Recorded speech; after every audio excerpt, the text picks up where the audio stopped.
every show, finding out what sounds are going to come out of the mouth of the host when he tries to pronounce my name. I'm going to make you feel a lot worse right now, because I'm an immigrant. I moved here 4 months ago. And honestly, the hardest part about it was that where I'm from, I have a very shoutable last name. The type of name that your friends can shout at you when you're walking down the street. But that name is, and if you'll allow me to go full Israeli for a minute, Hananya! You can't do that here. You'll get tackled by a good guy with a gun. So I can't ask my friends to do that. Well, cat's out of the bag now. Yes, I am Israeli.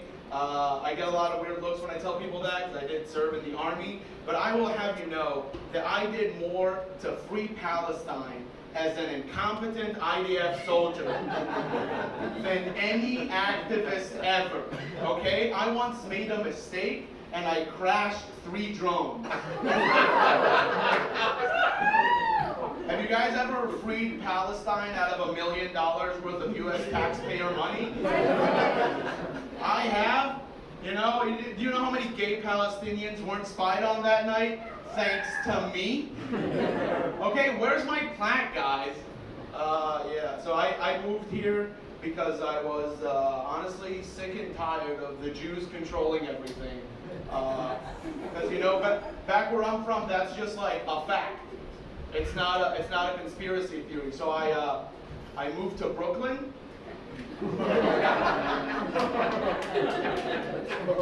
Boy, was I disappointed. Okay, I did not know we had a second branch in Williamsburg. That was surprising to me.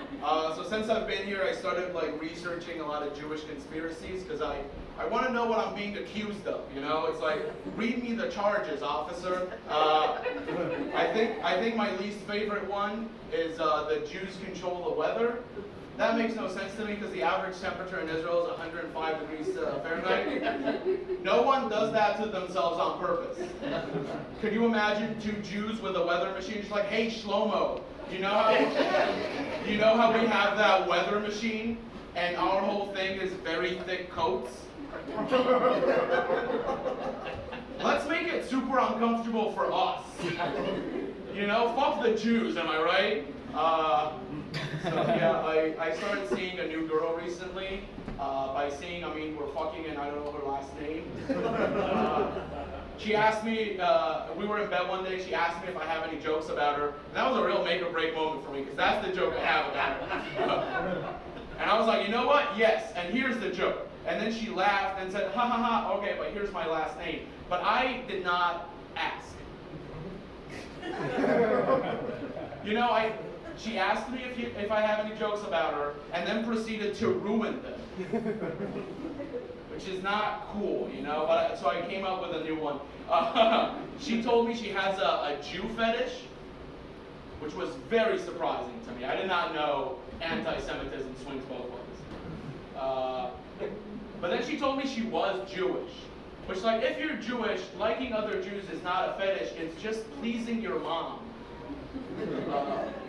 And then she told me, I specifically have a fetish for Israeli men. So I was like, oh, you just like Jews who aren't bitches. That's fine, that's also not a fetish. A lot of people ask me, you guys are pulling away from me on this, but I'm too deep to not tell the rest of the joke. You know that, right? It's gonna be over soon, but it's like 2 more sentences away. Anyway, the difference between Israeli Jews and American Jews, I have been training in Krav Maga since I was 3 years old. American Jews train in being neurotic. Alright, aren't you glad we took that detour to get there? Yeah! Yeah! I don't know what I'm gonna do next. I feel like I'm at my best when I'm doing my worst. So, where do we go? Thank you. Thank you. That's a very supportive angle. I did not want to be mean to you, so thank you for that.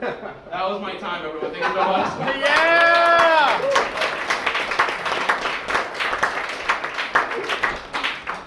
Give it up for Omry.